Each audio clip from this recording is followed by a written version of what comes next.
Olá, meu caro aluno, seja muito bem-vindo a mais uma transmissão do Direção Concursos aqui no nosso canal do YouTube. Meu nome é Natália Masson, eu sou professora de Direito Constitucional e a aula que você vai acompanhar hoje é a aula inaugural do nosso curso de auditor da Controladoria Geral da União. Seja muito bem-vindo, nós estamos ainda embasados no último edital apresentado em 2012 pela banca ESAF, que teve um conteúdo programático muito extenso, mas nós vamos vencer cada um desses pontos enquanto estamos aguardando o novo edital ser publicado. Essa aula inaugural vai ser muito interessante porque eu já vou mostrar quais são os pontos centrais aqui que a banca cobrou na última prova. E são temas recorrentes nas provas de controladoria dessa área dos últimos anos. Então, é uma aula inaugural mais genérica em que eu vou abordar vários aspectos aqui do edital, tá bem?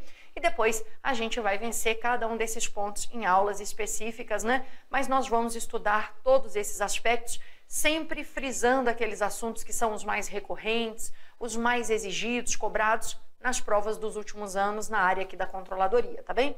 Então, seja muito bem-vindo a essa transmissão. Vamos rodar a vinheta, eu vou reposicionar os slides e aí a gente já vai começar.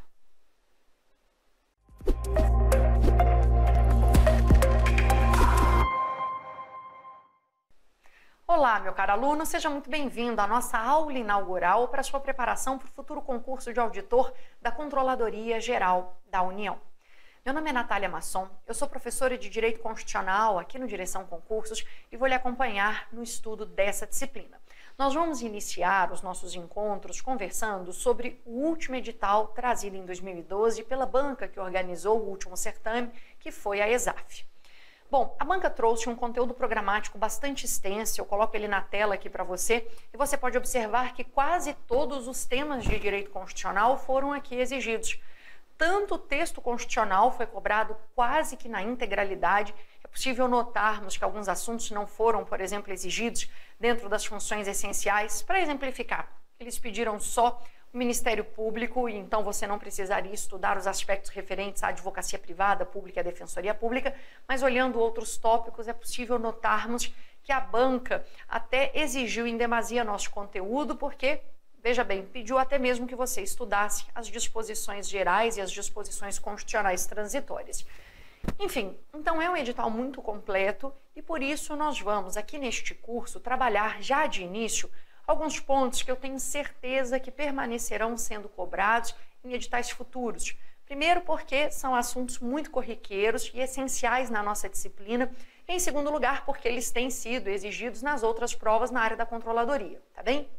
Então, nós, nessas aulas aqui do seu curso preparatório, nós não vamos seguir esse edital antigo de forma linear. Então, nossa primeira aula não vai versar sobre teoria geral do Estado, os poderes do Estado e suas funções, até porque esse item aqui é muito genérico e a gente pode estudá-lo lá na frente, quando, por exemplo, a gente avalia o que foi que o examinador no item 15 cobrou dentro do tópico organização dos poderes. Porque aí a gente pode teorizar o Estado, os poderes que o compõem e as suas respectivas funções. Então, nós não vamos seguir esse edital de modo linear, cada um dos itens. Nós vamos, na verdade, começar de pontos que são, na verdade, apresentados mais adiante aqui no edital, mas que são pontos que têm sido mais exigidos, mais cobrados nas provas dos últimos anos. E nessa aula de hoje, que é a nossa aula inaugural, eu vou começar lhe apresentando dentro aqui do edital, múltiplos aspectos que são essenciais para você fazer um bom curso aqui comigo. Então, perceba que o nosso examinador cobra muito sobre teoria da Constituição, sobre tipos de Constituição, sobre poder constituinte, cobra os princípios constitucionais, cobra os princípios fundamentais. Toda essa parte é muito introdutória ao estudo do direito constitucional e é essencial que você já tenha algum embasamento para poder, então, começar seus estudos aqui conosco. Por isso, eu tenho essa aula inaugural em que eu vou te apresentar pontos específicos de assuntos importantes aqui do nosso edital. É como se fosse o edital em uma única aula. Claro que eu não vou abordar todos os tópicos, todos os assuntos, né, contidos em cada um desses temas, mas os essenciais você encontra aqui. E aí, daí em diante, a partir da segunda aula, a gente começa a trabalhar tópicos em específico do edital. Eu vou vencer todos eles, não se preocupe, mas não de modo linear. A gente começa organizando o Estado, depois a gente parte para organizar os poderes, depois a gente analisa os direitos e garantias fundamentais e depois eu vou trabalhando outros assuntos que foram pedidos aqui pelo edital, mais ao final do curso. Por que a gente segue, então, essa ordem, professora? A gente segue essa ordem diferenciada porque esses assuntos estarão no futuro edital. Então, você pode estudá-los desde agora sem medo. Porque, veja, é possível que o examinador resolva tirar algum ponto do edital. Imagine que ele não cobre mais a defesa do Estado e das instituições democráticas. Imagine que eu tivesse escolhido este assunto, que eu considero mais acessório, mais lateral para a sua prova. Esse assunto vai ficar no final do nosso curso. Até porque, até lá, o novo edital já vai ter aparecido. Então, talvez nem haja necessidade de eu apresentar esse tema. Entende? Bom, é isso. Seja muito bem-vindo. Essa é a nossa aula inaugural e a gente vai começar, evidentemente, conversando sobre aspectos que são muito centrais dentro deste assunto, teoria geral da Constituição. Acho que a primeira coisa que eu tenho que te ensinar e que o edital da ESAF de 2012 exigiu de forma expressa e categórica é algo sobre a própria estrutura da nossa Constituição. Quando você abre este livro, que chamamos de Constituição da República Federativa do Brasil, você pode facilmente notar que, do ponto de vista estrutural, existem 3 partes nesse documento. Porque há um preâmbulo inaugurando o texto constitucional, depois se inicia a parte articulada, que a gente chama de parte dogmática ou parte permanente, que vai do artigo 1º até o 250, e por fim ainda temos o ato das disposições constitucionais transitórias, o famoso ADCT. Então, do ponto de vista estrutural, nossa Constituição ela é fracionada realmente nessas 3 partes. Existe um preâmbulo, uma parte chamada de dogmática ou permanente e ainda há o ADCT. O que eu quero nesse encontro inaugural? Eu quero, na verdade, lhe mostrar a natureza de cada um desses fragmentos do texto constitucional, para você já entender a importância de cada um deles e saber com o que é que você está lidando. Vamos começar, evidentemente, com o preâmbulo. Você já deve ter feito a leitura do preâmbulo da nossa Constituição em algum momento, mas eu já quero chamar a sua atenção para o seguinte: o preâmbulo ele não está articulado, ou seja, organizado em artigos, como é, na verdade, a estruturação da Constituição. Isso já diz muito. Ele é, na verdade, uma introdução ao texto constitucional. Muitos dizem que é uma carta de intenções da Assembleia Nacional Constituinte, que elaborou a Constituição, para nós, que somos os destinatários deste documento. E aí, portanto, os membros da Constituinte escreveram esse preâmbulo, mandando esse recado para nós, dizendo: nós, representantes do povo brasileiro, reunidos em Assembleia Nacional Constituinte para instituir um Estado democrático, destinado a assegurar o exercício dos direitos sociais e individuais, liberdade, segurança, bem-estar, desenvolvimento, igualdade e justiça como valores supremos de uma sociedade fraterna, pluralista e sem preconceitos, fundada na harmonia social e comprometida na ordem interna e internacional com a solução pacífica das controvérsias, nós, representantes do povo brasileiro, então, promulgamos, sob a proteção de Deus, a seguinte Constituição da República Federativa do Brasil. Então, o que o Constituinte fez aqui foi enunciar os valores centrais que orientaram o trabalho da Constituinte. Mas há um detalhe aqui que não pode passar despercebido, que é a circunstância de o Constituinte ter dito que promulgava esta Constituição sob a proteção de Deus. Por que isso é tão importante? Porque o nosso Estado é laico, nosso Estado não possui nenhuma religião oficial, o que você nota, inclusive, lendo os incisos 6, 7 e 8 do artigo 5º, quando estivermos estudando o artigo 5º e seus incisos, você notará que o Estado, então, é laico, permitindo que você usufrua de uma liberdade de consciência e crença imensas, tá? Então, por isso, chama a atenção essa frase aqui no preâmbulo, sob a proteção de Deus. Isso aqui é tão relevante que o Supremo Tribunal Federal já foi acionado numa ação direta de inconstitucionalidade, na ADI 2076, para que o Supremo, então, nos dissesse qual é a natureza jurídica desse preâmbulo. Esse preâmbulo é norma constitucional? Ele é de reprodução obrigatória para as constituições estaduais? Sendo norma constitucional, ele é parâmetro para a realização do controle de constitucionalidade? Ou seja, eu posso dizer que determinada lei deve ser considerada inconstitucional porque ela viola, porque ela afronta o preâmbulo da nossa Constituição? Em suma, se os membros da Constituinte acreditam em Deus e por isso eles promulgaram a Constituição sob a proteção dele, será que todos devem também partilhar dessa crença nesse estado em que vivemos? Eram muitas as questões a serem debatidas e, sem dúvida, o mote central foi a Constituição do Estado do Acre, a única Constituição estadual que, em seu preâmbulo, na redação originária, não trazia essa expressão sob a proteção de Deus. A Constituição do Estado do Acre foi depois, posteriormente, modificada, passou a trazer essa mesma expressão, que as outras constituições estaduais também trazem, mas a redação originária, que eu coloquei aqui taxada para você saber que ela já não vale mais, essa redação dizia tão somente que a Assembleia Estadual Constituinte, usando dos poderes que foram outorgados pela Constituição Federal e obedecendo o ideário democrático, com um pensamento voltado para o povo e inspirada nos heróis da Revolução Acreana, promulga a seguinte Constituição do Estado do Acre. Era realmente o único documento constitucional estadual que não fazia menção a essa expressão, que não indicava que a promulgação daquele documento constitucional estadual havia sido feito sob a proteção de Deus. O Supremo foi acionado e aí a nossa corte, então, diante de um cenário em que 3 teorias disputavam a natureza do preâmbulo, optou por uma que indica que o preâmbulo não é norma jurídica, não é norma constitucional. O preâmbulo, então, não é norma que precisa ser obedecida, respeitada, cumprida. A importância do preâmbulo, disse o Supremo nessa DI 2076, é histórica, é política. O preâmbulo é um recado dos constituintes para nós. Então, nós não precisamos obedecer estritamente aquilo que o preâmbulo determina. Tanto é assim que as constituições estaduais não precisam reproduzir o preâmbulo da Constituição Federal. As que quiseram reproduzir, as que quiseram construir um texto muito semelhante a este que encontramos no preâmbulo, o fizeram porque assim desejaram, mas não era necessário. Inclusive, esse preâmbulo da Constituição do Estado do Acre, na redação originária, já era constitucional. Eles não precisavam ter emendado o texto constitucional, modificado a redação do preâmbulo lá no ano 2000, para inserir essa expressão sob a proteção de Deus.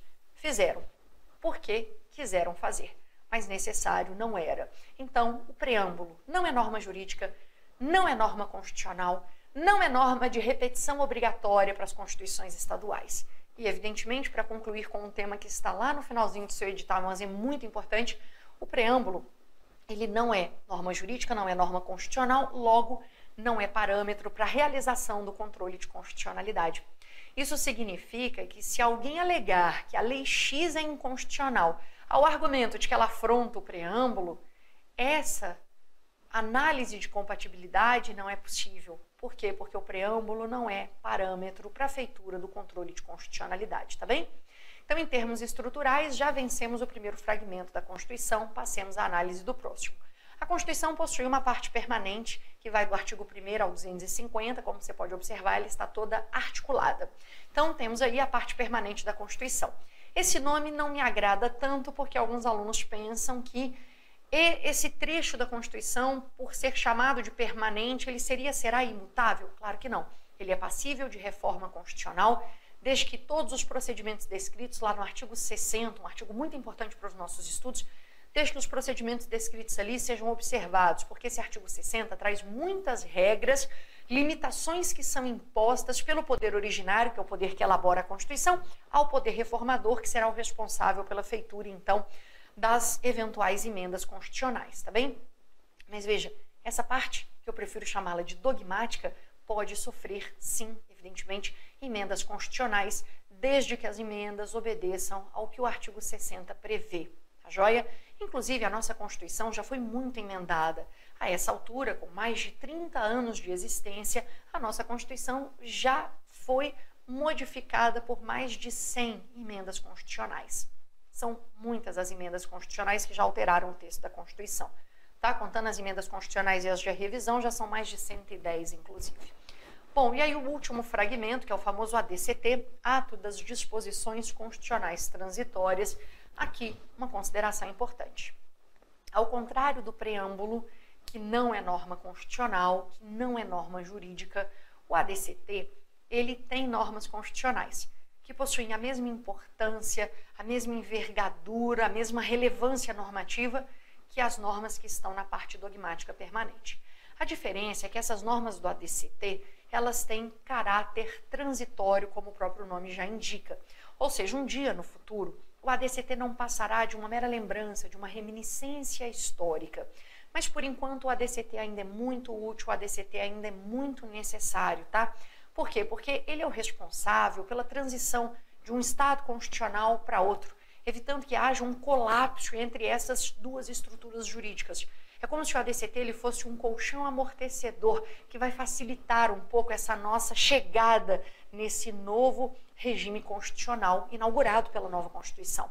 Então eu preciso desse ato de disposições constitucionais que são transitórias, que vão me ajudar a promover essa passagem entre um regime e outro, entre um sistema constitucional e outro, tá bem? Mas as normas do ADCT são normas constitucionais, são normas que trazem regras, né, princípios que são de observância obrigatória, e são normas que, evidentemente, podem, inclusive, passar por reforma constitucional.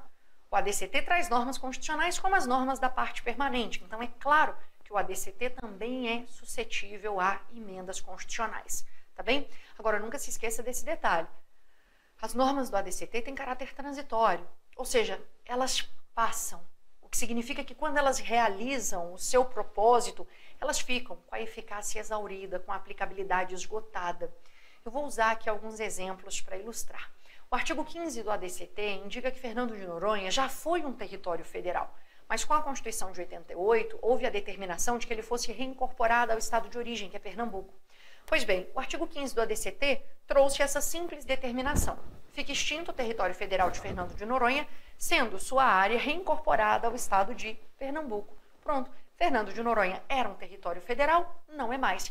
A área foi reincorporada ao estado de Pernambuco. Qual o motivo? Bom, Fernando de Noronha era um território federal, mas o intuito de um território federal é um dia se transformar em um estado membro da federação. Ele tem que se desenvolver a tal ponto, né, de que ele vá um dia se transformar em estado membro, mas isso não aconteceria com Fernando de Noronha, pela área, pela imensidão ali da parte geográfica que representa, né, a área de preservação ambiental. Então não haveria um desenvolvimento compatível com a transformação dessa região em um estado membro, não faria sentido. Então o ideal realmente foi reincorporar ao estado de origem, que é Pernambuco, tá bem?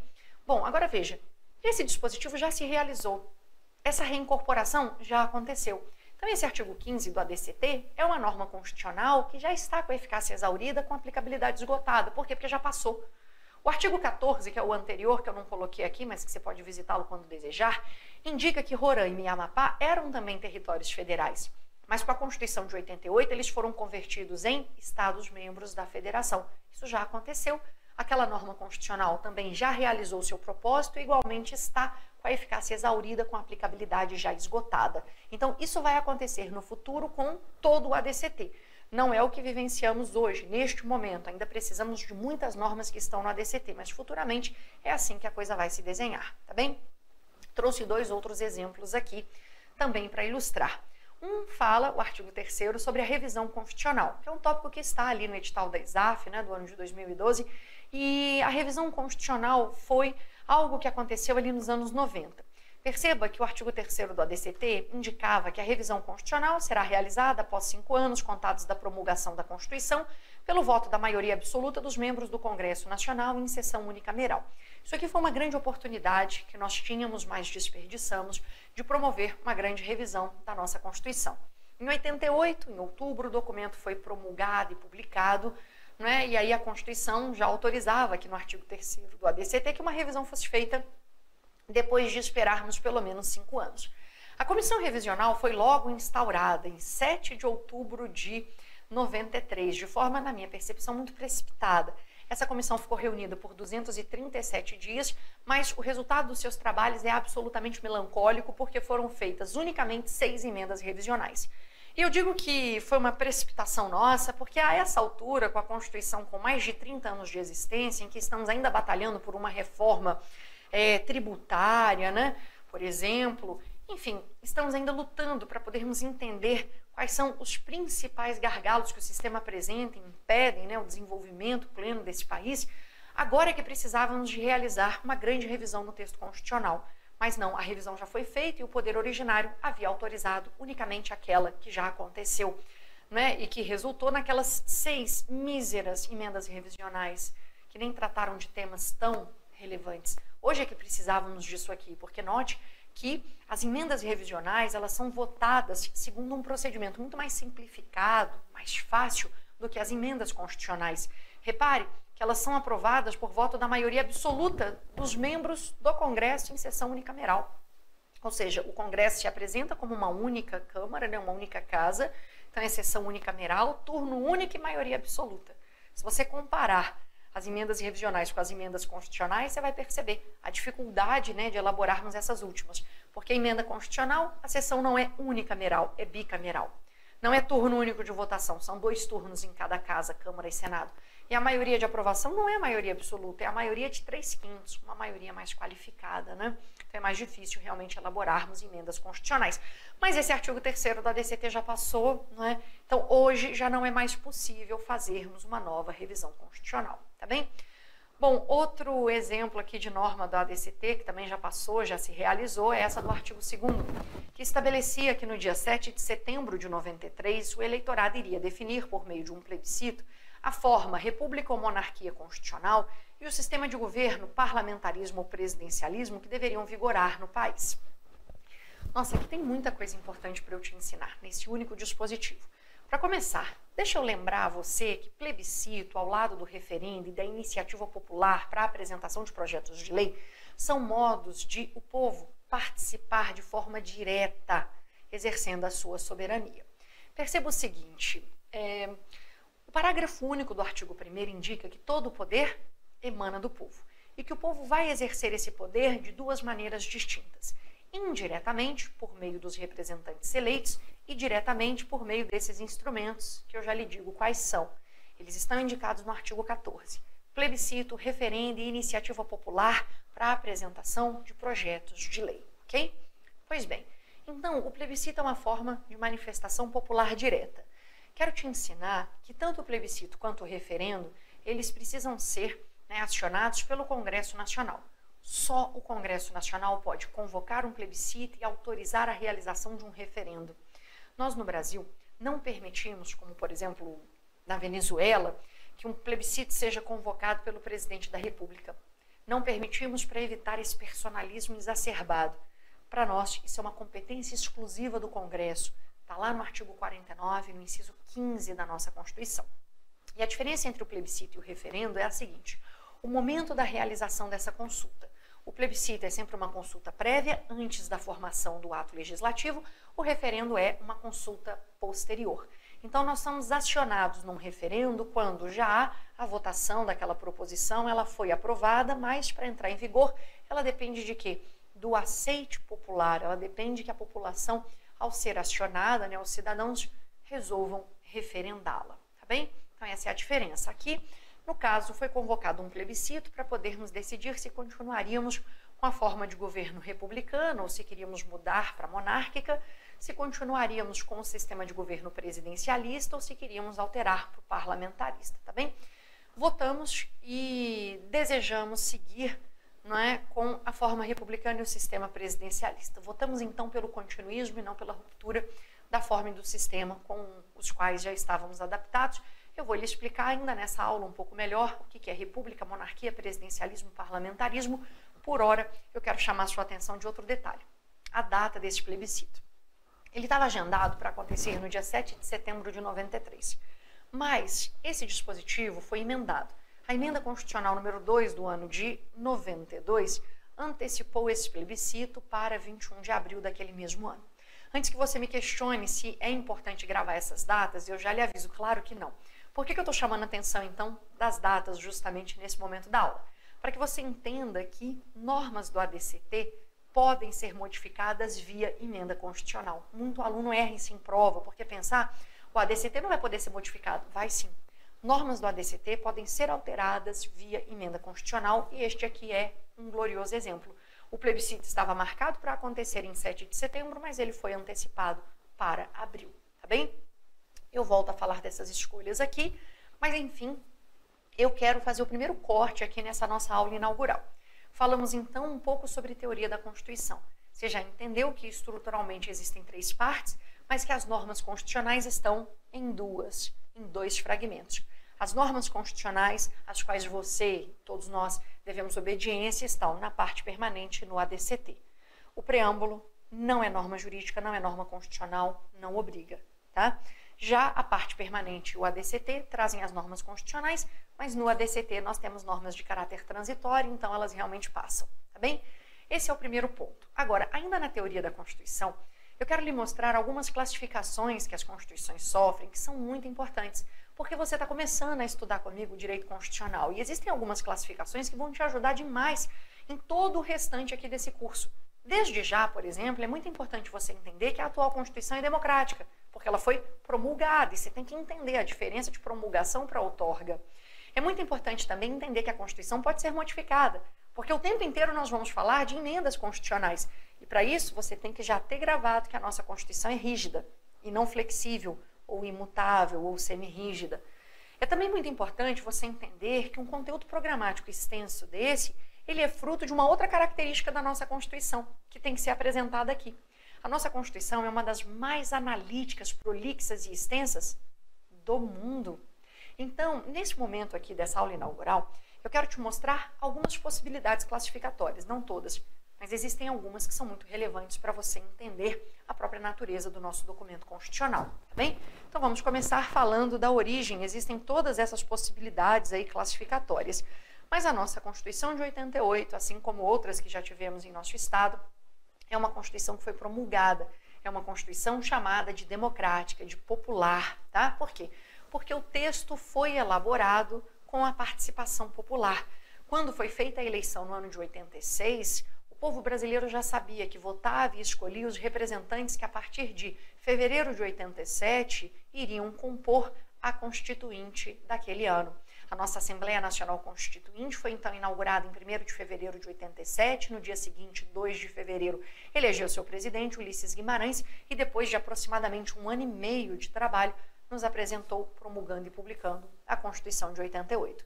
Então, este texto é um texto democrático. Outras constituições que já tivemos podem ser também assim consideradas. A primeira republicana, que é a de 1891, também foi democrática, a de 34, a de 46 e agora a de 88.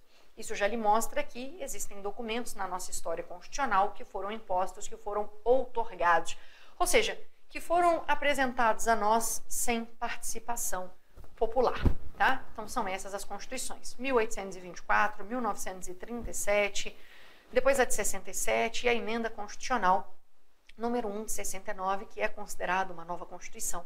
Todos esses documentos foram então impostos, foram constituições outorgadas, tá?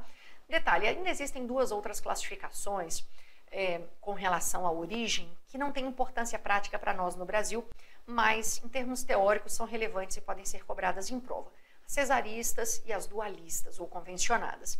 Cesarista é também uma Constituição feita sem participação popular, como a outorgada, mas para que essa Constituição, para que este documento adquira alguma roupagem de legitimidade popular, o povo é acionado num plebiscito ou num referendo para poder, então, dar essa roupagem de legitimidade para o documento. Mas veja, a população é chamada à formação, mas esse texto não é um texto democrático, porque essa participação é meramente formal.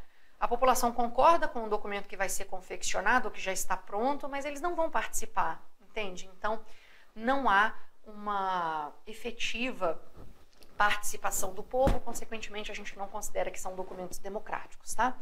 E as constituições dualistas, pactuadas ou convencionadas, elas são antiquadas, hoje fazem parte de um período na história em que estávamos superando as monarquias absolutistas e vendo nascer as monarquias constitucionais. E isso tudo foi fruto de um pacto entre duas forças que são antagônicas, a democrática e a monárquica, né? Mas, enfim, é o início, de o monarca prestar compromisso de limitação do poder que até então era absoluto, tá joia? Bom, então nesse ponto, quanto à origem, você tem que lembrar que a nossa Constituição é uma Constituição democrática, popular.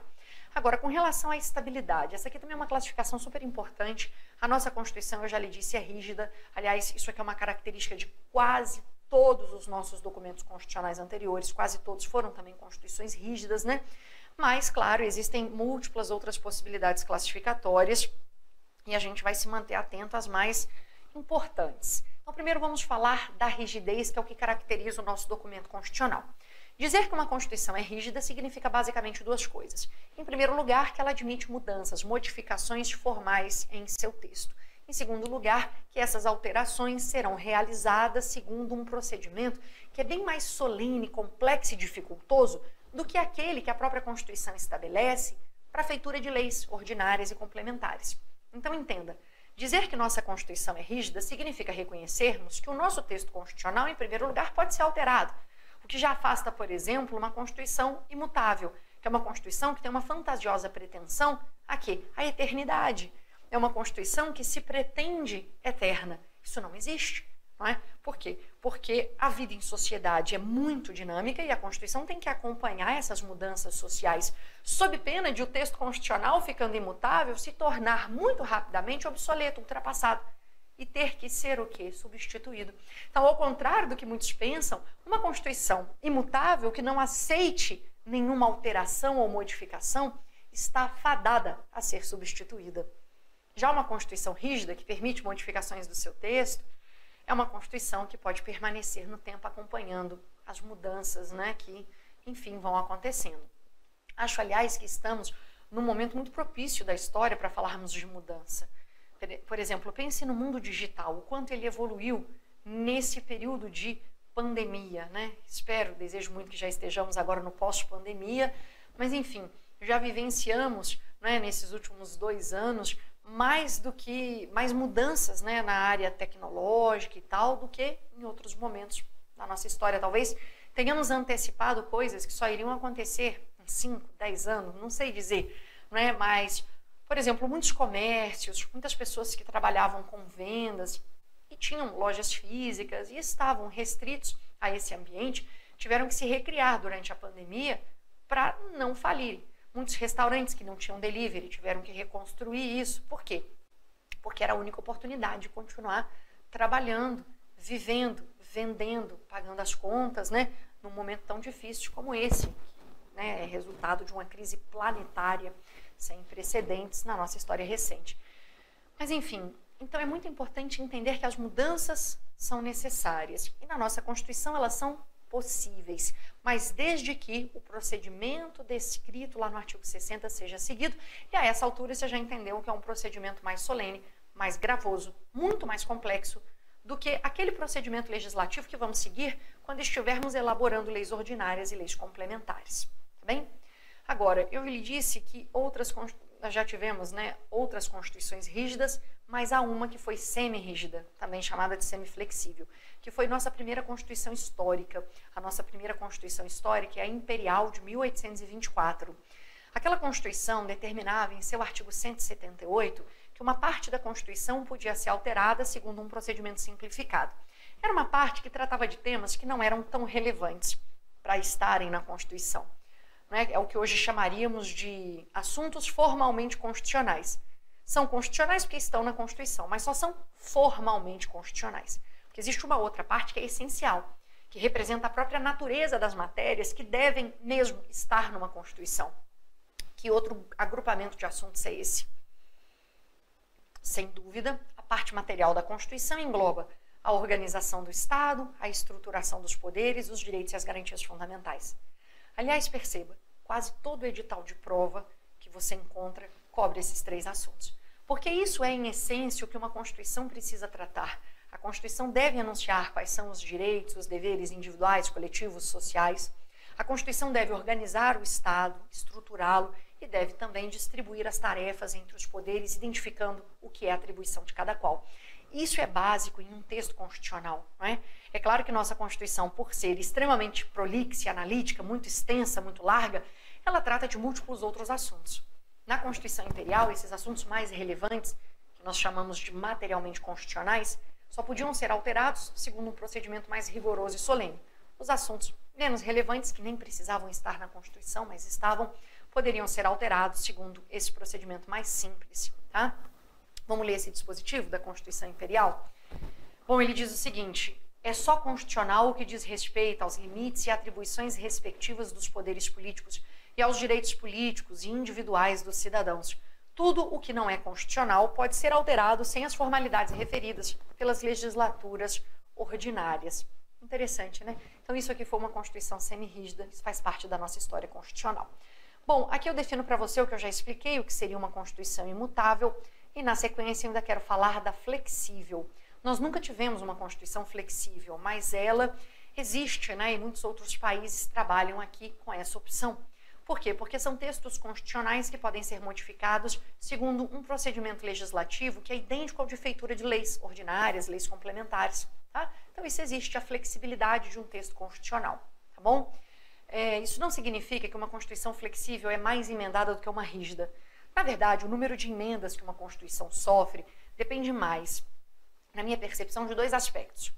O primeiro é referente à própria extensão do texto. Quanto mais extenso for o texto, mais chances de ele se tornar ultrapassado, mais teremos que continuamente mexer em alguns aspectos. E o nosso, por ser muito extenso, acaba então tendo, que ser renovado, rejuvenescido em múltiplos pontos, com uma certa constância.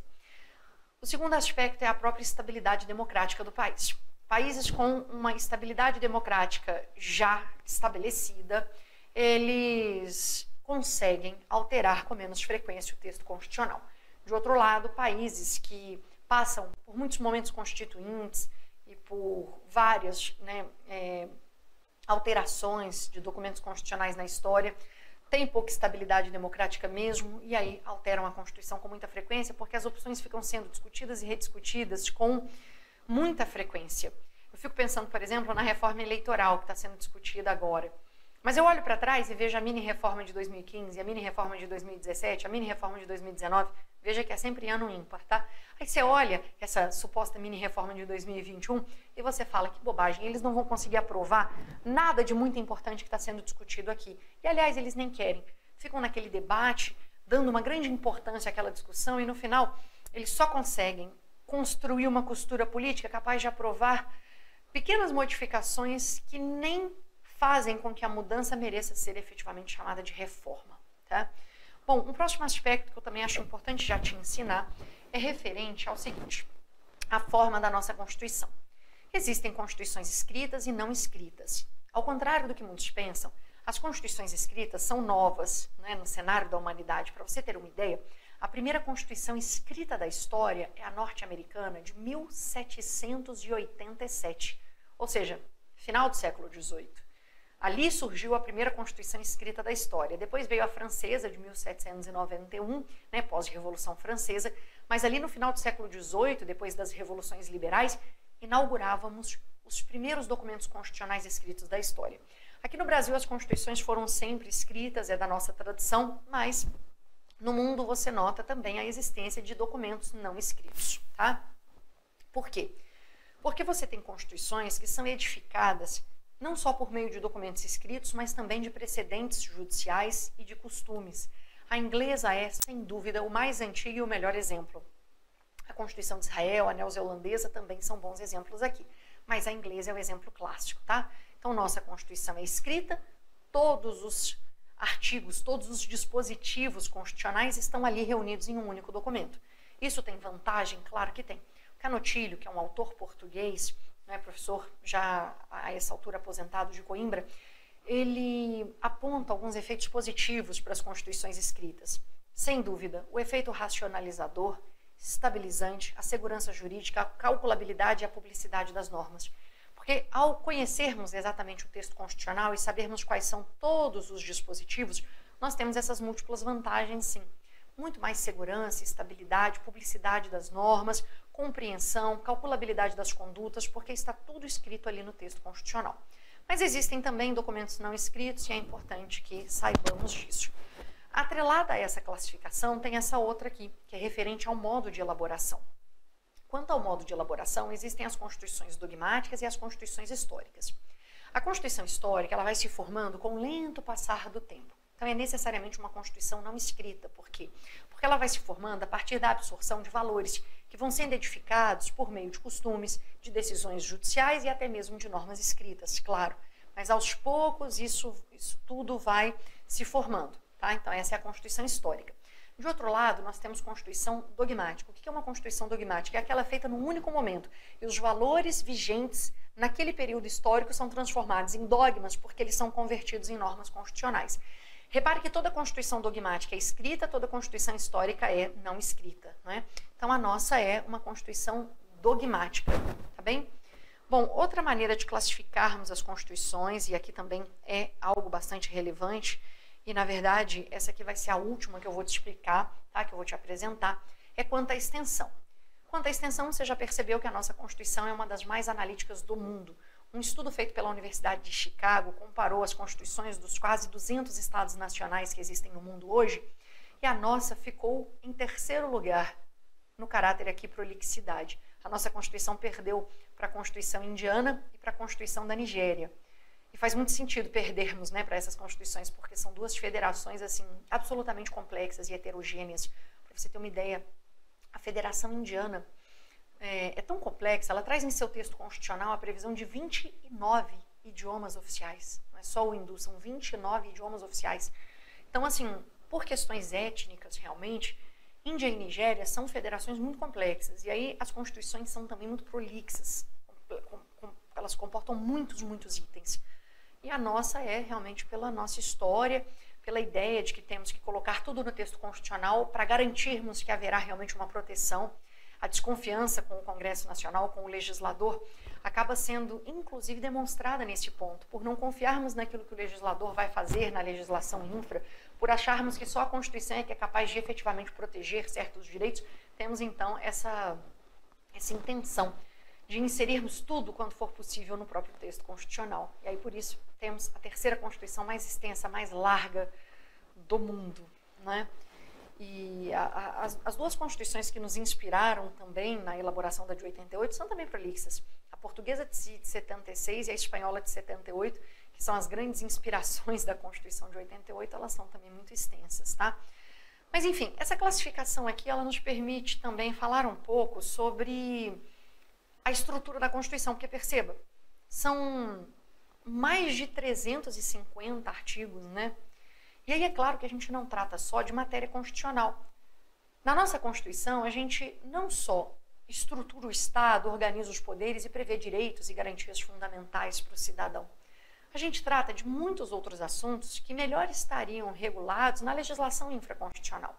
A nossa Constituição não precisava, por exemplo, trazer toda aquela parte financeira, orçamentária e tributária, que nem são previdenciária, que nem são assuntos atinentes, por exemplo, à minha disciplina, e que às vezes caem numa prova de direito constitucional como se isso fosse natural. Eu estou lembrando agora de uma prova de auditor fiscal da Secretaria da Fazenda do Estado do Ceará. Essa prova aconteceu no dia 15 de agosto de 2021. Depois você pode dar uma olhada. Deixa eu ver quantos itens de prova. 31, 32, 34, 35. Foram 5 itens de prova só. Em direito constitucional, claro, né? Então, estou me lembrando aqui. 15 de agosto aconteceu essa prova, nesse domingo. 15 de agosto. A banca organizadora foi o CESP e os itens de prova 131 a 135. Um tratava de direito previdenciário, 2 ou 3 de direito tributário, 2 de direito tributário, 1 de direito administrativo, sobre publicidade, de quanto o servidor ganha, se isso pode estar no site da administração, claro que pode.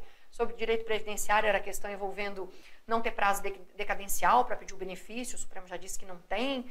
Direito tributário falando de sigilo e partilhamento desse sigilo de dados fiscais, né? Enfim, muitos pontos que não versavam sobre o direito constitucional material. E isso é cada vez mais comum porque as bancas são estúpidas.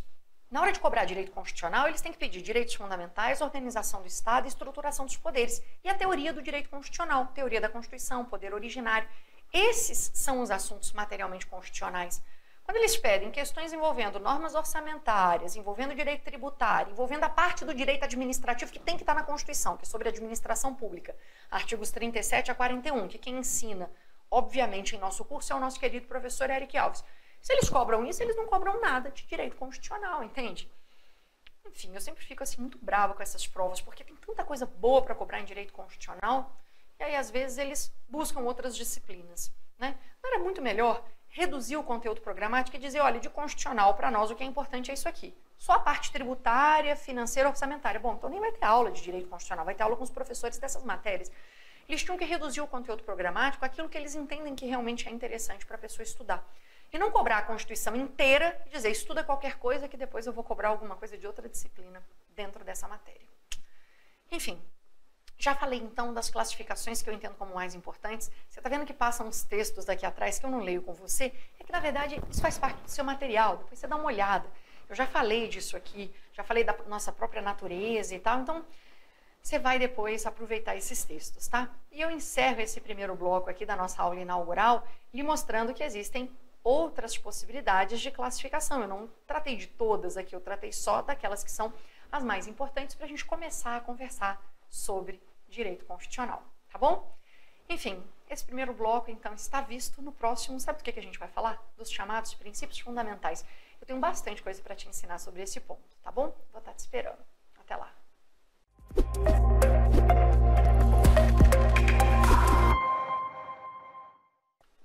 Bom, meu caro aluno, estamos de volta para a nossa aula inaugural para sua preparação para o cargo de auditor da Controladoria Geral da União. No primeiro bloco, eu trouxe alguns aspectos importantes da teoria da Constituição que você deve conhecer. Agora, neste segundo bloco, a gente inicia a nossa análise dos princípios fundamentais. Este aqui é um tema que foi pedido pela ESAF no último edital, que constará também do próximo, e o estudo desse assunto vai lhe permitir conhecer elementos que você vai aproveitar para vários outros temas dentro do direito constitucional, assuntos que estão de certo em seu edital. Então vamos em frente, porque para podermos organizar um Estado, algumas escolhas centrais precisam ser feitas. Eu não estruturo um Estado sem definir qual vai ser a forma de governo adotada, qual vai ser a forma de Estado e o sistema de governo. Então, essas daqui são as 3 escolhas mais centrais, as iniciais, as que devem necessariamente ser feitas para podermos estruturar corretamente um Estado. Pois bem, quanto à forma de governo, nós somos republicanos. Quanto à forma de Estado, somos uma federação e nosso sistema de governo é o presidencialista. Então comece memorizando aqui essas opções, evitando confundi-las numa prova. Alguns alunos costumam brincar dizendo que o Estado fede, a República é fogo e o presidente é sistemático. É um mnemônico aqui engraçadinho para você poder memorizar esses pontos que são centrais. Acho que você não vai precisar disso, mas enfim, alguns se utilizam no início dos estudos para poderem gravar essas opções. O Estado fede, a República é fogo e o presidente é sistemático, tá bom? Vamos lá, vamos trabalhar agora com cada uma dessas opções para que você não precise recorrer a mnemônicos, até porque você vai conhecê-las tão bem que isso será desnecessário. Começando com a forma de Estado. O que é forma de Estado? É o modo como o poder está organizado em razão de um determinado território. Esse poder pode estar todo centralizado, e aí eu vou ter só um núcleo estatal emanador de todos os comandos decisórios e normativos. Isto é, um Estado unitário. Nós aqui no Brasil já fomos um Estado unitário durante todo o período do Brasil Império. Então aquela nossa primeira Constituição histórica, que é a de 1824, ela firmou um Estado unitário. Então no Império o nosso país era dividido em províncias, que não eram Estados membros da Federação, detentores de poder político próprio, porque todo o poder era central. Então isso é um Estado unitário.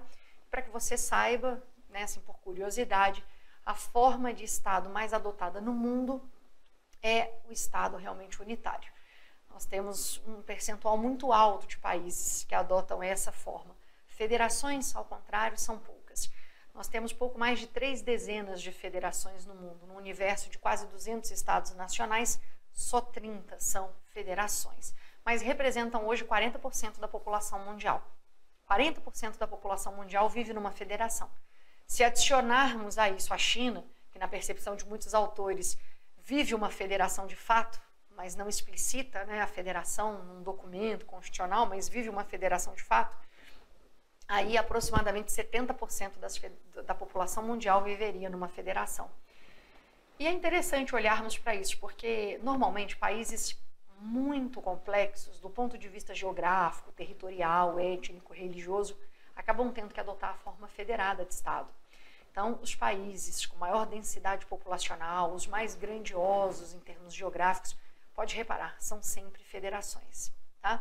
E aí eu vou te explicar o que é uma federação propriamente. Numa federação, nós necessariamente temos uma descentralização no exercício do poder político. Ou seja, o poder político não é centralizado num único núcleo estatal. Nós temos essa descentralização sempre firmada numa Constituição, e essa descentralização dá origem aos entes federados, os entes que integram, que compõem a federação. Todos eles são dotados de poder político próprio, possuem atribuições que a Constituição estabelece e prevê para eles, e que não podem, portanto, serem suprimidas pelo ente central. Porque num Estado unitário, como por exemplo a França ou Portugal, o poder é central, mas há descentralização, né? Então, Portugal, em especial, é um Estado unitário com uma descentralização muito significativa. Só que o poder central ele pode retomar para si aquelas atribuições que inicialmente ele resolveu delegar e descentralizar para os entes menores quando ele desejar, porque não são entes federados dotados de poder político próprio. São meras repartições administrativas que foram feitas porque isso é necessário para alcançarmos uma melhor governabilidade. Mas é um Estado unitário. Então, o poder central, ele pode centralizar mais ou descentralizar tarefas de acordo com o momento histórico, com o contexto político, com o que realmente eles desejarem ali naquele país. Agora, numa federação é diferente, porque essa descentralização ela está firmada no texto constitucional. Então, essa divisão de tarefas é estabelecida na própria Constituição. Então, se a Constituição indica que uma determinada competência pertence aos municípios, os municípios é que vão cumpri-las, ponto final. A União não pode desejar tomar para si essa tarefa e dizer, olha, eu acho que os municípios não estão organizando isso aí bem, eu quero agora eu mesma tomar conta aqui dessa atribuição. Não, é competência municipal, só os municípios podem tratar do assunto. Entende? Então, por exemplo, municípios legislam sobre assuntos de interesse local. Segundo o Supremo, fixar horário de funcionamento de estabelecimentos comerciais é matéria local. Tem até uma súmula vinculante sobre isso, que é a 38. Então, o município é que legisla fixando o horário de funcionamento de estabelecimentos comerciais. Cada município cuida dessa matéria na sua circunscrição. Ah, mas se a União disser, em período de pandemia, eu quero estabelecer que o comércio pode funcionar a tal horário. Não, isso é matéria local. O município é que legisla sobre esse assunto. A União não pode legislar sobre esse tema e dizer como vai funcionar nos mais de 5.500 municípios da nossa federação. Então, viver numa federação tem essas questões. Às vezes, alguns assuntos não podem ser tratados de um modo uniforme, porque a competência é municipal. Então, em cada município funciona de uma maneira. Quer ver um outro exemplo para ilustrar isso? Pense no funcionamento das escolas durante o período da pandemia. Tá? Pense, por exemplo, no mês de agosto do ano de 2021. Você pode olhar para os diferentes municípios, naquele em que você reside, nos que estão no entorno, ou em outros municípios de outro estado, onde eventualmente você tem amigos e famílias, né? E família. Você vai reparar que em alguns municípios as escolas já retomaram suas atividades, né? As particulares já estão autorizadas, então a escola está funcionando de modo presencial. Em outros, a pública já funcionou, as escolas estaduais em certos estados estão já recebendo alunos, outros estados não. Por quê? Porque tudo depende da escolha que o ente federado faz. Então, perceba também que numa federação o potencial conflitivo é imenso, porque é muito poder político distribuído para muitas entidades. E aí, em cenários como esses, de crise, muitos gestores buscando muitas vezes protagonismo político querem tomar a frente da solução de algumas questões, né? E aí o embate político é inevitável. Acostume-se a isso, uma federação tem esse potencial conflitivo muito grande e acho que também essa crise decorrente da pandemia ajudou a lhe mostrar isso, né? Mas então, a federação ela está firmada no artigo 1º da nossa Constituição. Perceba que ela consta até do nome do nosso país. Nós somos a República Federativa do Brasil. E somos formados por uma união indissolúvel entre entes federados. União indissolúvel é uma união que não pode ser desfeita. Isso significa que numa federação, a secessão, ou seja, a separação dos entes que a integram, não é possível. No Brasil, se algum Estado membro iniciar um movimento separatista, ele precisa ser fortemente coibido. E aqui, em nosso caso, fazemos isso por meio do processo de intervenção. Então, o ente federado, por exemplo, um Estado membro que resolva se separar da federação para criar, constituir um Estado nacional novo, poderia fazer isso? O Estado do Rio Grande do Sul, por exemplo, quer abandonar a República Federativa do Brasil e formar uma federação, um Estado nacional novo fora da nossa federação. Pode? Não. Por quê? Porque numa federação não existe direito para as entidades que a integram. Não existe direito para os Estados-membros de secessão, de separação, de abandonar a federação para virar um Estado nacional novo. E se eles iniciarem um movimento separatista nesse sentido, nós vamos, via intervenção federal, suprimir a autonomia daquele Estado-membro que está tentando se separar, vamos passar a gerir os negócios daquele Estado temporariamente até conseguirmos abafar esse movimento separatista. Por quê? Porque nós somos formados por uma união entre entidades federadas, que é uma união indissolúvel, que não pode, portanto, ser desfeita. Tá? Quais são os entes da nossa federação? O artigo 18 narra isso melhor porque ele tem um olhar que é político-administrativo. O artigo 1º tem um olhar geográfico da federação, e aí, geograficamente falando, a União não aparece porque ela é a junção dos estados, do DF, dos municípios. Mas o artigo 18 não, ele já fala da organização político-administrativa do nosso país e lista para nós os entes que compõem a nossa federação, que são a União, os estados, o Distrito Federal e os municípios. E já indica que todos eles são autônomos e, claro, estão subordinados à Constituição. Então, um detalhe importante aqui, para você entender o que é o princípio federativo, e isso vai ser muito importante para estudarmos a organização do Estado, e para, claro, você entender muita coisa nesse país, é importante não confundir, de início, o próprio Estado Federal, que é o todo, a República Federativa do Brasil, com os entes que integram a nossa federação. A União, os Estados-membros, o Distrito Federal e os municípios. Tá? Então, são pessoas jurídicas diferentes, tá bem? Com poder político diferente, com atribuições diferentes. Tá joia? Então, vamos lá. A República Federativa do Brasil é dotada de poder político em grau máximo. A gente chama isso de soberania. Soberania é um termo que pode ser lido, né, numa dupla perspectiva. No âmbito externo, soberania significa independência. Se a comunidade internacional reconhece um Estado como soberano, é porque ele é independente, né, perante os demais. Independência jurídica. Nenhum Estado vai intervir em seus negócios, em suas decisões, porque aquele Estado nacional é um Estado soberano. Como eu lhe disse, nós reconhecemos no mundo hoje aproximadamente quase 200 Estados nacionais. Tá? E estamos cuidando para que esse número não se eleve sobremaneira, porque existem hoje mais de 10 mil comunidades que exigem alguma forma de emancipação. Tá? Então, existem comunidades que querem abandonar um determinado Estado nacional que já existem, querem a separação e fundar um Estado nacional novo. Pense, por exemplo, na secessão, que há uma tentativa de secessão ali na Espanha, né? Por exemplo, com relação à separação da Catalunha, País Basco. Mas existem aproximadamente 10 mil comunidades que tentam ou essa completa emancipação e formação de um novo Estado nacional, ou então querem um pouco mais de autonomia. E esse movimento é um movimento do pós-Segunda Grande Guerra Mundial. Antes da Segunda Guerra Mundial, nós tínhamos aproximadamente 50 Estados nacionais. Esse surgimento de novos Estados é fruto da descolonização, especialmente na Ásia e na África, né? O fim da colonização europeia ali e também, claro, essa fragmentação dos Estados. É só de você imaginar o fim da antiga União das Repúblicas Socialistas Soviéticas, você já viu o surgimento ali de muitos estados, né? Enfim. Então, Estado nacional é aquele detentor de soberania que é poder político no grau máximo. Isso no Brasil só quem detém é a República Federativa do Brasil. Muitos confundem o país, o Estado Federal, com a União. E essa confusão, ela tem razão de ser, primeiro, por causa do território, que é o mesmo para a União e para a República Federativa do Brasil. Segundo, pela própria circunstância de a União subsidiar, né, financeiramente a existência da República, a União é que arca com os gastos da República, e também, evidentemente, pela figura do presidente da República. Ele, ao mesmo tempo, representar a República como chefe de Estado e representar a União como chefe de governo. Isso é uma característica do nosso sistema de governo presidencialista. Eu vou falar dele ainda neste bloco, né? Mas já lhe adianto, o presidente da República, em países que adotam o presidencialismo, como o Brasil, como também os Estados Unidos, né? Nesses países, o presidente ele exerce simultaneamente duas funções que são diferentes e que em outros países ficam separadas para pessoas físicas distintas. No presidencialismo, não. O presidente, ao mesmo tempo, chefia o Estado, então ele que se relaciona com outros estados, né, estrangeiros, mas ao mesmo tempo ele é chefe de governo. Aí ele nomeia ministro de Estado, edita medida provisória, apresenta projeto de lei, tudo como chefe de governo, não é?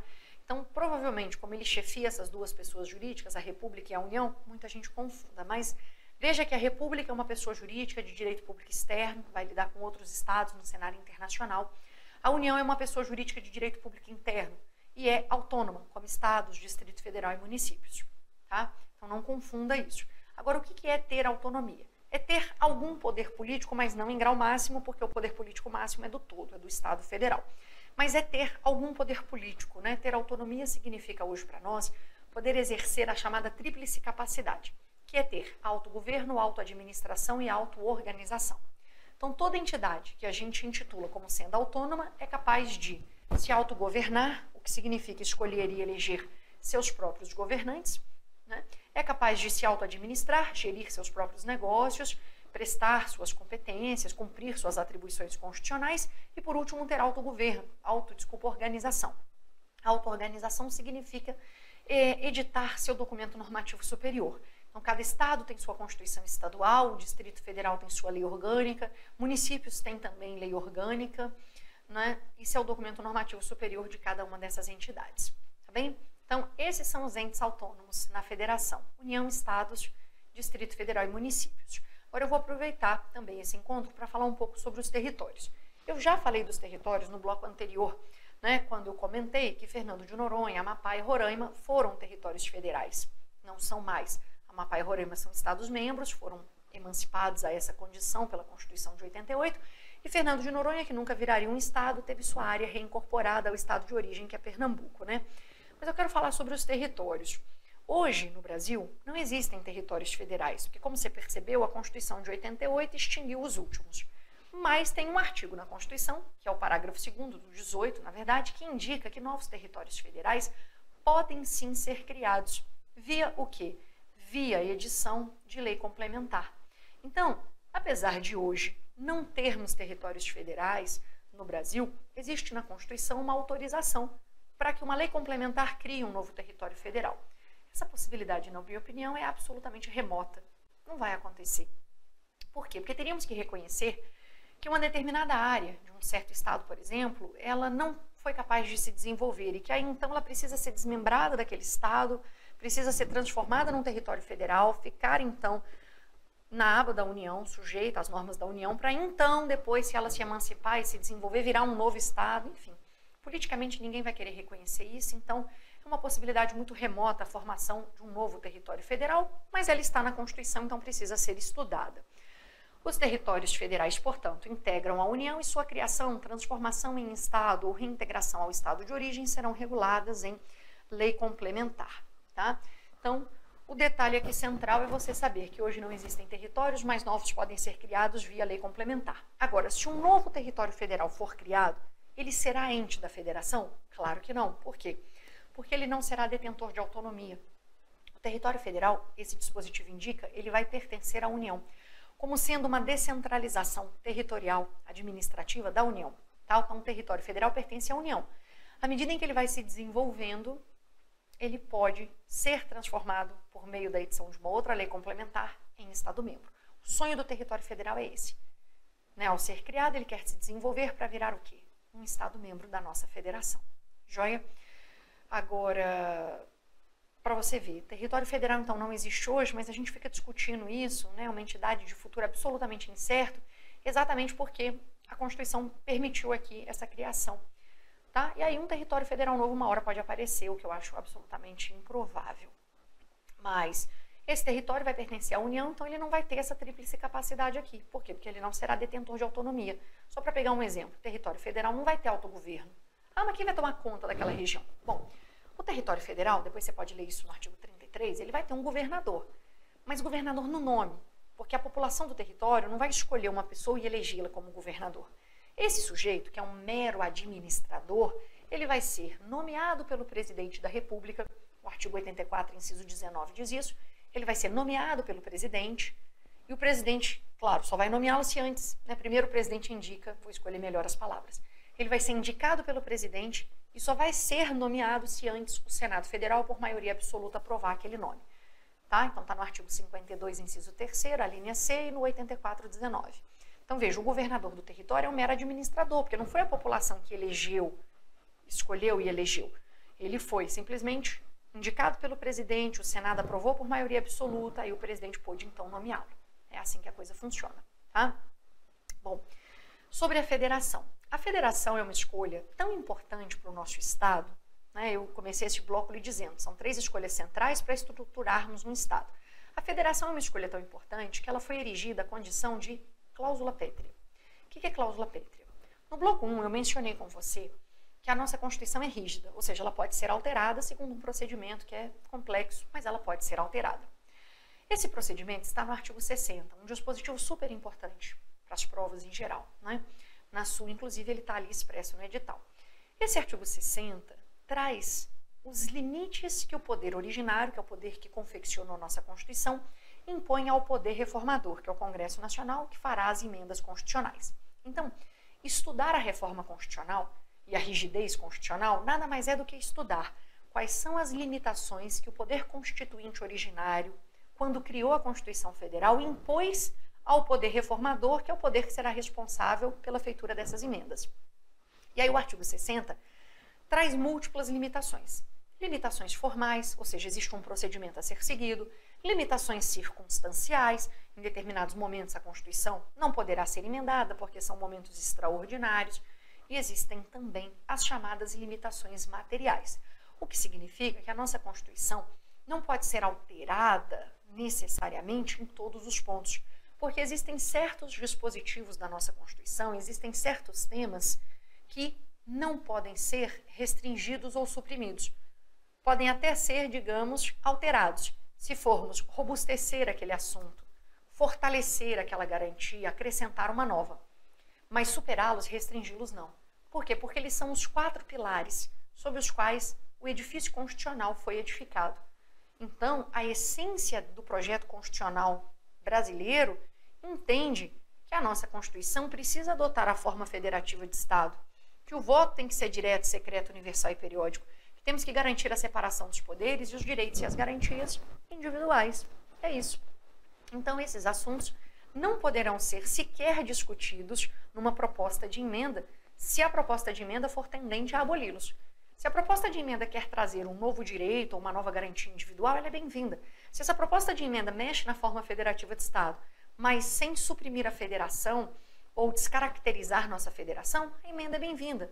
Por exemplo, teve uma emenda, a 69, do ano de 2012, que pegou uma competência que pertencia à União e jogou para o Distrito Federal.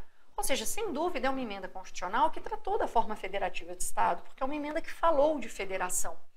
Não é porque pegou uma competência de um ente e jogou para outro. Mas isso violou uma cláusula pétrea? Não.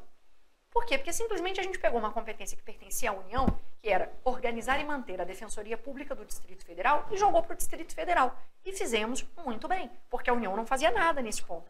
A União não edificava a Defensoria Pública do Distrito Federal. Foi preciso que uma emenda constitucional tirasse essa competência da União e jogasse para o Distrito Federal para a coisa começar a funcionar. Aliás, muito honestamente, você vai acabar percebendo, quando estudar um pouco mais sobre a nossa federação, que a descentralização é necessária e urgente. Precisamos, nessa federação, retirar um pouco atribuições da União e entregar especialmente para os Estados-membros, que deveriam ser os principais protagonistas na forma federada de Estado. Na nossa federação, os Estados, eles são desimportantes. Eles têm pouquíssimas competências e as que eles possuem não são relevantes.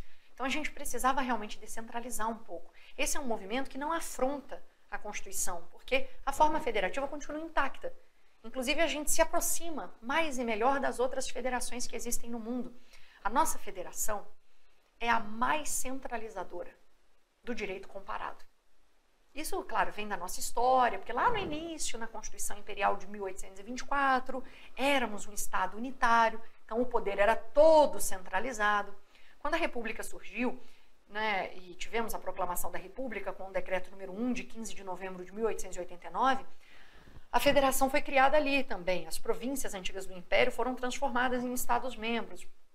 Mas a descentralização que ocorreu foi mínima. Entenda, a União entregou o mínimo de poder, o mínimo que ela podia, para a federação surgir, só isso.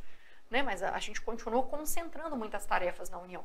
Tanto que tudo que é relevante no país, você vê que é decidido de forma uniforme no território nacional. Quando você compara a nossa federação com a norte-americana, você vê que as matérias que a União decide aqui, lá são decididas pelos próprios estados com muita autonomia. Né?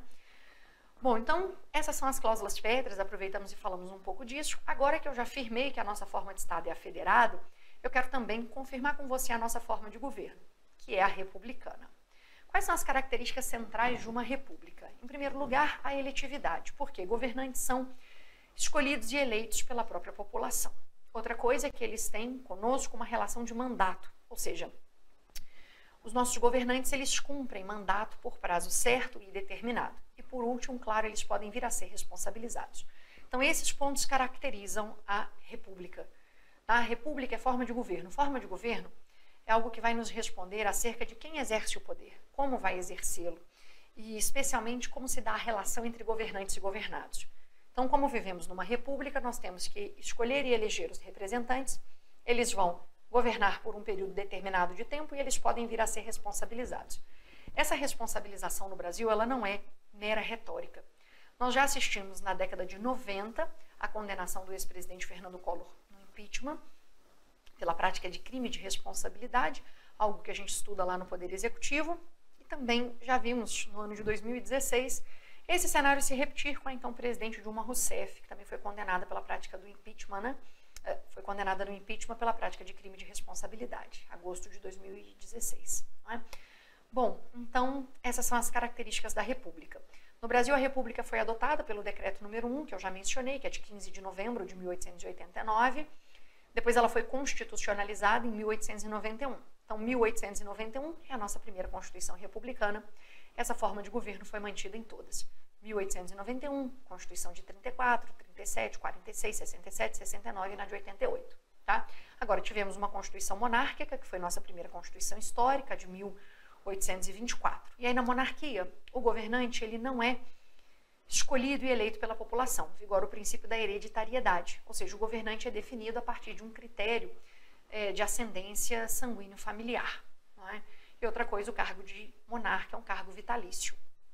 Então, o monarca só vai ser substituído se ele vier a falecer, né? Ou então se ele resolver declinar da coroa, o que é raro, mas acontece, e quando ele morre, né? Enfim, é assim. Eu estava aqui divagando um pouco, falando, mas pensando outra coisa. Estava me lembrando daquele filme que até ganhou um Oscar, O Discurso do Rei, que aí você vê o Jorge VI falecer, né? E aí depois a assunção do cargo pelo filho, que resolve renunciar, porque ele quer se casar com uma americana que é divorciada, e aí em nome disso, desse propósito, ele renuncia à coroa, e aí o filho... Então, peraí, quem que é? O pai da Rainha Elizabeth, que era o Jorge VI? Me confundi agora. O avô dela, eu acho que faleceu, aí foi pro tio, o tio realmente queria casar com a americana divorciada, não podia, então resolveu abandonar a coroa. Acho que o pai da Rainha Elizabeth é que foi o Jorge VI, que usou essa titulação, esse nome, né? Bom, aí ele vem a falecer precocemente também, com, salvo engano, um câncer, ainda jovem, tanto que ela assume a coroa com pouca idade, antes dos 30 anos. Aí você vê naquela minissérie The Crown. Ela esperava viver uma vida mais longa, assim, sem a responsabilidade da monarquia, da coroa. Claro, ela fazia parte da família real, mas pensou que viveria com o marido e tal, com o pai ainda reinando, né? Mas o pai vem a falecer precocemente pela doença e ela assume essas atribuições, não é? Ainda bem jovem. E aí aquela minissérie The Crown é muito boa, espero que você tenha assistido, ou enfim, você vai notar ali o princípio da hereditariedade, da vitaliciedade e a ausência de responsabilização, porque o monarca, ele é só o chefe de Estado. As monarquias hoje são monarquias parlamentaristas, em que você tem uma outra pessoa física chefiando o governo. E nessa minissérie, lá tem muitos, do Netflix, tem muitos momentos em que ela recebe o primeiro-ministro, né? E aí você entende como funciona a relação entre eles. Porque o monarca não é responsabilizado porque ele não conduz as políticas públicas internas. Né? No máximo, o primeiro-ministro se aconselha com ele e transmite as decisões, os pontos mais importantes que o país está vivenciando. Tá bom? É isso. Agora, para a gente fechar essa parte introdutória aqui, ainda temos que falar do sistema de governo. O nosso é o presidencialista, né? É da nossa tradição sermos presidencialistas. Desde que nos tornamos uma república, somos presidencialistas. O único hiato que tivemos com esse sistema foi ali nos anos 60, quando o Jânio Quadros renunciou. E aí o João Goulart foi assumir, não queriam alguns setores da sociedade que o Jango assumisse. E aí então a solução, porque a Constituição determinava que ele deveria tomar posse, porque era o vice-eleito, né? A solução foi uma emenda constitucional, a emenda número 4, emenda 4 feita a Constituição de 46, tá? Porque a Constituição que estava vigente nesse momento era a democrática de 46, ela vai cair depois para termos a Constituição de 67, que já foi um documento outorgado e imposto. Mas nesse período vigorava a Constituição Democrática de 46, e aí o Jânio Quadros renuncia, o Jango assume, mas para poderem limitar os poderes presidenciais, a emenda 4 passa a adotar o parlamentarismo como sistema de governo. Isso foi de setembro de 61 até janeiro de 63. Janeiro de 63, a emenda número 6 volta com o sistema presidencialista. Mas enfim, desde que nos tornamos uma república, somos presidencialistas, com esse breve ato na história, e eu só te contei um contexto histórico que você entende bem, né, os anos 60, você identifica o que aconteceu aí. Vigorava uma Constituição democrática, adotamos o parlamentarismo em setembro de 61, janeiro de 63 volta com o presidencialismo, logo após os militares assumem o poder e depois outorgam a Constituição de 67. Esse é o cenário, né? Presidencialismo é um sistema que surgiu lá nos Estados Unidos da América, Porque quando as 13 colônias americanas se emanciparam, né, da metrópole Inglaterra, eles primeiro se uniram num vínculo confederado, que era um vínculo que já existia. A ideia de confederação é bem antiga. A Alemanha já viveu uma confederação, a Suíça. A Constituição da Suíça até hoje se apresenta como Confederação Helvética, mas é na verdade uma federação.